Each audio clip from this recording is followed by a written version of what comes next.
group here today comparing some prop guns with real guns. If you've seen any of my channels, you know Mr. Dog Poop loves his guns. However, on my movie sets, everyone's afraid of being accidentally shot. Even though I keep telling everyone, if I'm gonna shoot you, it won't be an accident. Still, all the are deathly afraid of being shot, which is ironic, because none of the worry at all about having their head smashed like a watermelon by a 50-pound light that's swaying 10 feet above them, precariously balanced on a C-stand, held in place by a couple of 5-pound sandbags. But that's how people are. So to keep them from quitting, we use these cheesy-looking, cheap replicas that make our films look amateurish. Let's compare some prop guns with real guns and talk about options for using real guns on set.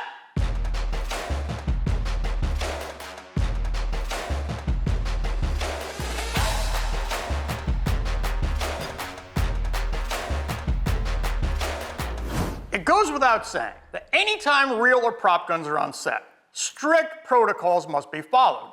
First, always warn the talent and crew, and go over the protocols in detail so everyone understands. Make sure that nobody's carrying a real gun. If they are, take it away from them and place it in a locked safe away from the set. Because real guns could easily get confused with prop guns, which is exactly how accidents happen. Someone will pick up a gun assuming it's a prop, aim it at someone else, and pull the trigger. Why? Because they're stupid. They have no understanding of guns, and they think they're some badass because they're holding a fake gun. It really doesn't matter what insane reason they have. We have to keep the guns, real or fake, out of the hands of children. And by children, I do mean the cast and crew.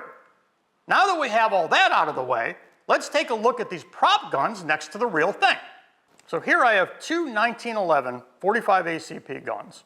This one is real and this one is fake. The fake gun has no magazine. There's no magazine that comes out. The real gun has a magazine. Now I paid $100 for this, but apparently for $130 you can get one where the magazine comes out. And it's field strippable, comes apart in pieces. It does have a slide, that's cool. So you can pull the trigger,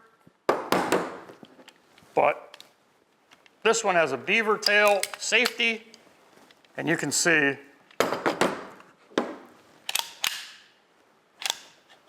well, this one won't stay back. The prop gun looks like a Matchbox toy. It has a big seam here where it's split in two pieces. Obviously a real gun isn't going to have that, so that's a dead giveaway. The magazine doesn't come out. Doesn't have a lot of moving parts. You can certainly cock it, but it's pretty uneventful. This is obviously a very detailed, very nice gun with the beaver tail safety. It's got the safety on it so you can lock it. This one is lackluster. It's got a bunch of things on here that don't do anything. It's crappy, it looks crappy. At a distance, it'll be okay. But you can't really compare those two even at 10 or 20 feet. So here I have a replica of a German Luger. This comes out, put that in. You can cock it, load a bullet. It's got a safety, non-safe, firing positions. Here's a field strippable replica that it's pretty close. I mean, it's similar. Looks okay at a distance. It is black, it's not blued like a real one would be. This one is a little bit nicer. It does not have a seam on it. It does come apart. You get the real action. You cannot fit an actual bullet into here, and it won't chamber in the gun. So with that, you're not gonna have a problem. But it certainly doesn't match this. Now in the case of a Luger, this is about $1,500. This is a replica. A real Luger is going to cost you between $2,000 and $5,000 for a decent gun. Get that for $75 to $100. So it makes sense if you're using this gun for the price, whereas this is $100 and you can get an actual 1911 for as little as $250. This is a toy cap gun. It's pretty cool. It's probably a 1930, 1940 cap gun, and at a distance, might actually look real. But seriously, which one is gonna look better on set? This thing is so heavy, I don't even think an actor could carry it around all day, but it is real. The nice thing about using real guns and just disabling the firing pin is that you have a huge variety of options with real guns, much more so than with prop guns. The company Denex makes these guns, make them in different versions. They're anywhere from $100 to $150, $200. You can buy muskets, you can buy swords, you can buy reproductions of pretty much anything, but they don't look like the real thing. A lot of people are using plastic BB guns. Guess what? Those BB guns powered by CO2 are a lot more dangerous than a disabled real gun because they can shoot BBs right through somebody's head. The impact of using something this nice, and unless you're gonna make a prop, you can't make it this nice. You can buy it and disable it. Some people, remember Brandon Crowe, they put lead in the barrel to keep it from firing. Well, then they put a blank in it, and it shot the lead out and killed him. That's just stupid. So if you are disabling a real gun, you need to disable it, and not by putting lead in it, which is basically a bullet stuck in the barrel. By removing the firing pin, the gun can't fire. And it's easy enough, even in this Ruger Red Hawk, to pull the firing pin out. The firing pin comes right in here and it hits the bullet. If that's not there, it can't fire. So it's safe. But a lot of productions are using blanks. I don't believe in using blanks because blanks actually are firing. And anything that's in that barrel, anything that's in that blank bullet is going to discharge on someone. So we don't use blanks. We use real guns. We disable them on set. The biggest issue is making sure nobody else has a gun on set, making sure there's no ammo for these guns. So here's another option. This is an antique 1890s pinfire gun. And this is a real gun. It's old, it's an antique.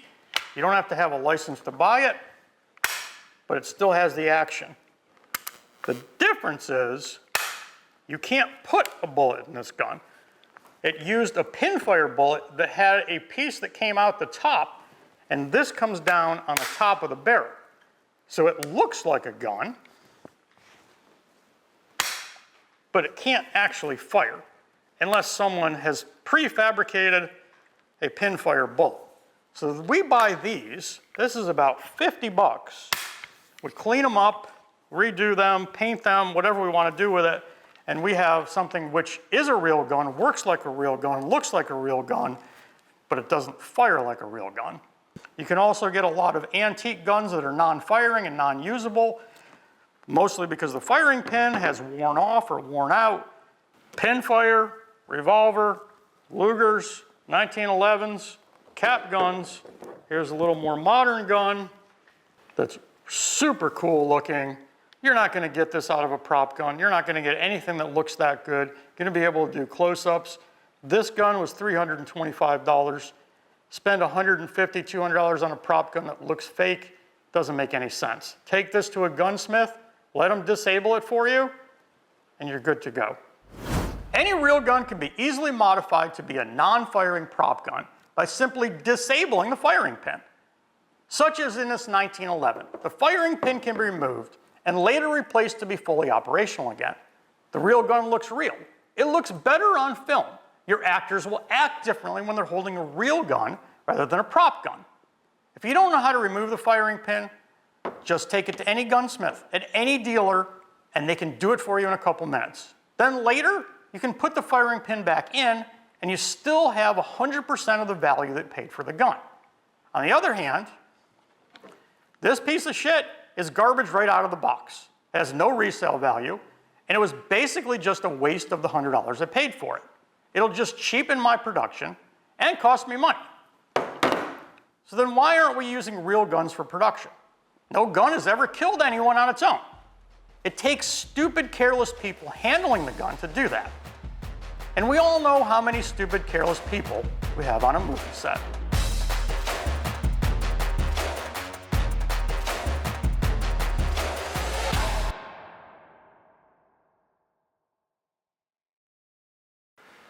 No, there's no bloopers. No bloopers. Unless you're still standing after that.